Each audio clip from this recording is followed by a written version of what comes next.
this all the way open.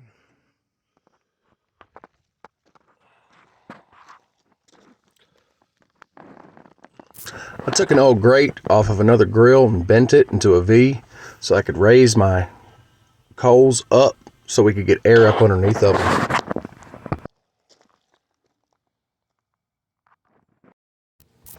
Alright, temperature's rising. I'm going to close the flute.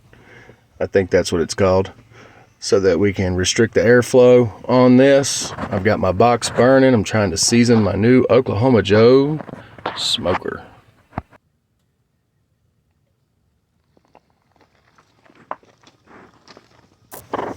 Now let's see what's going on in the box. We got our fire burning. Heat's rising. Just gonna let this burn. You don't want to make all of your coals out of charcoal. You just want to use the charcoal to get the wood started. And you want to make all your coals out of the wood.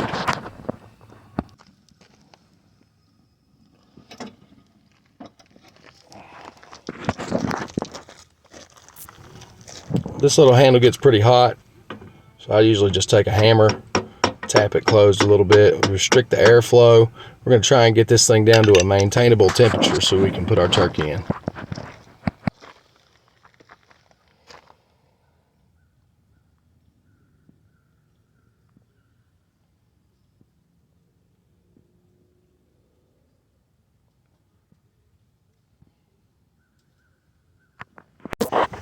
We put our turkey in, been in for about an hour and a half at this point. We're dripping down in the pan. We got the onions down there.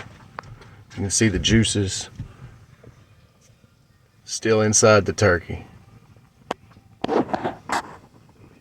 Looking good. Tin foil is to keep the color of the turkey from getting too dark, because the smoke will turn it black.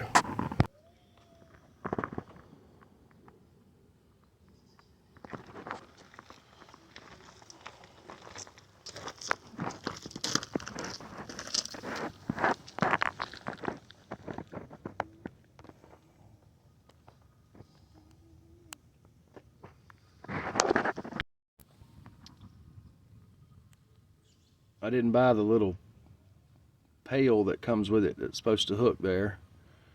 This is the grease trap, or grease dripping hole, or whatever it's called. And shout out to Red Bull, as I just cut the top off and makeshift it on there.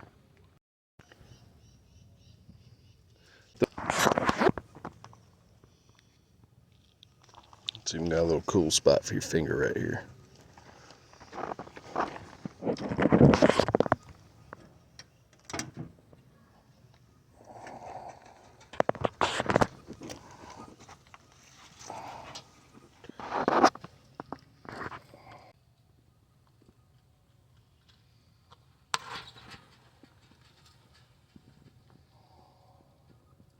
We're about 2.5 hours in. We're about 120 degrees, 225 degrees we're smoking at. We're gonna let this thing ride for another few hours and just try to get it up to temperature, try to get that smoky flavor. See, I got this turned down so that we can hold this smoke in. We're just gonna maintain this until it's time to eat.